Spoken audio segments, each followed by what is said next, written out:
Hola a todos, una vez más bienvenidos a mi canal, muchísimas gracias por llegar hasta aquí. Hoy vamos a iniciar con el quinto capítulo de este interesante libro, La batalla cultural de Agustín Laje, así que siga que ya vamos a empezar.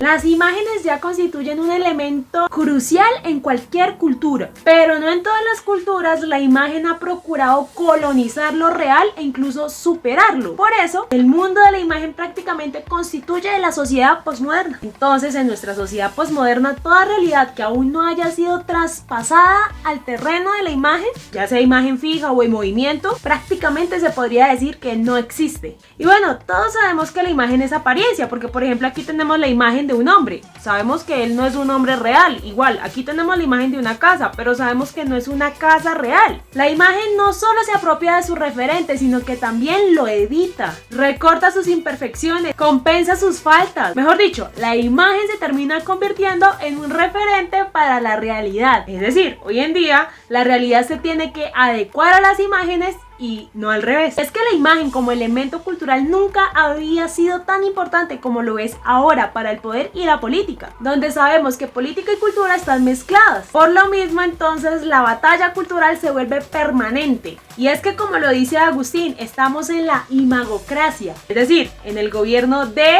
en y por la imagen, o en otras palabras, gobierno de, en y por la cultura. ¿Cuándo fue que el mundo de la imagen vio por primera vez la luz? Pues con la llegada de la televisión. Uy, ¿y eso por qué? Pues porque la televisión desde su inicio lo que ha creado es un mundo paralelo que sirve de referente para el mundo real. Entonces es con la llegada de la televisión que empieza a borrarse, a difuminarse la frontera que separaba el ser real del ser en la pantalla. Y es que no es novedad para nosotros saber que en toda casa hay un televisor. Por ejemplo, en encuestas en Estados Unidos en 2020 se calcula que por casa hay 1.45 televisores en promedio. Y también en Estados Unidos en el 2015 se determinó que una persona al día ve 4 horas y 42 minutos televisión. Es decir, media jornada laboral. Es que prácticamente en un abrir y cerrar de ojos se pasó de una cultura de la palabra a una cultura de la imagen. ¿Y eso es malo? Pues mi querido, a diferencia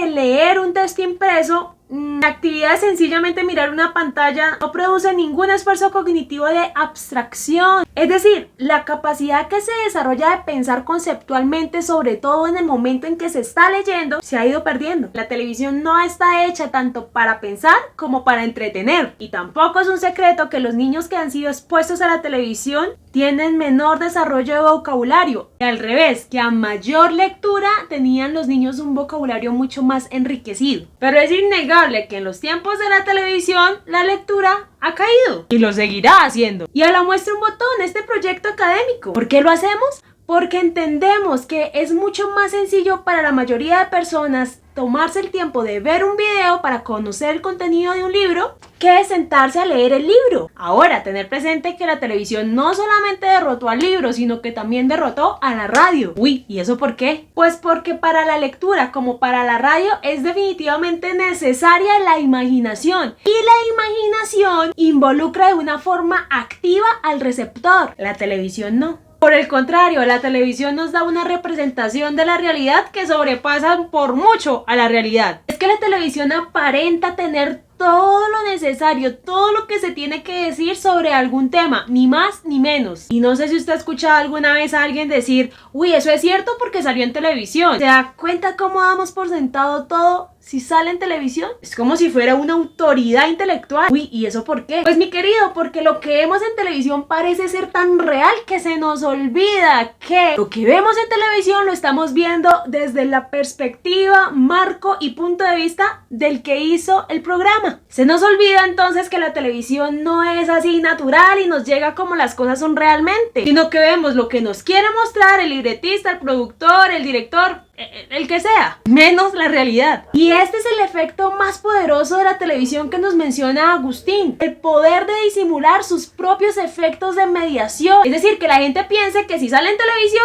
es verdad. Es que la televisión es tan poderosa que puede apropiarse de los discursos que caben en los libros, en el cine, en la radio, pero nunca a la inversa. Y si no, veamos varios ejemplos. Ahora todo puede ser reducido a la pantalla. Todo tiene potencial de volverse un espectáculo televisivo. La guerra, la política, la economía, las noticias del día, el turismo, la sexualidad, la enfermedad, la salud, la ciencia, la religión, las fiestas, la cocina, la música, el deporte, la moda y un interminable etcétera. ¿Se da cuenta cómo la potencia de la televisión de apropiarse de lo real es ilimitada? Tan así que nos hemos vuelto unos insensibles, porque los programas, las películas hacen que las emociones sean tan fuertes que luego cuando vemos esas mismas cosas en la realidad ya no sentimos nada. Si vemos que están robando a alguien como lo vimos en la película, lo que hacemos es grabar, porque lo que no se traspasa a la imagen es como si no hubiese pasado. Y es tal el poder de la manipulación de lo real por parte de la televisión que hoy en día su merced y yo nos podemos sentar a ver un documental del atentado a las Torres Gemelas. No es que realmente estemos viviendo el atentado a las Torres Gemelas. De hecho ya ha ocurrido y bastante lejos de nosotros. Solo que la televisión puede hacer de que vuelva a ocurrir aquí y ahora, por medio de la pantalla, pero no como un medio para aterrorizarnos como lo sintieron los que fueron víctimas de este atentado, sino más bien para el entretenimiento y el morbo. Además, la imagen televisiva es un simulacro y no que sea ficción todo el tiempo, sino que constantemente en todos sus programas está rompiendo la barrera entre la realidad y la ficción, como por ejemplo un reality show, que es cierto,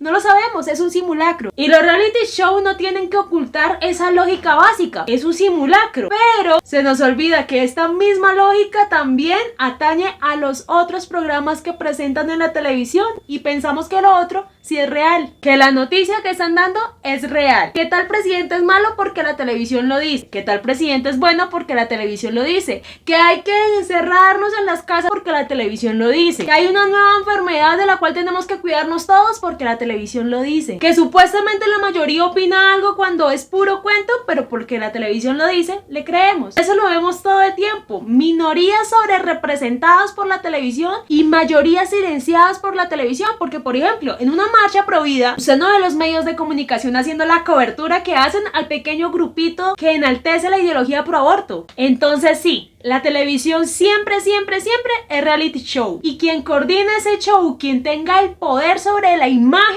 es quien domina el mundo. Interesante, ¿no? Bueno, eso es todo por hoy. Muchísimas gracias por acompañarme hasta aquí. Si Dios permite, nos vemos la próxima semana para continuar con la segunda parte de este capítulo llamado La pantalla televisiva absorbe lo político. Muchas gracias por haber llegado hasta aquí. Que Dios le bendiga. Chao.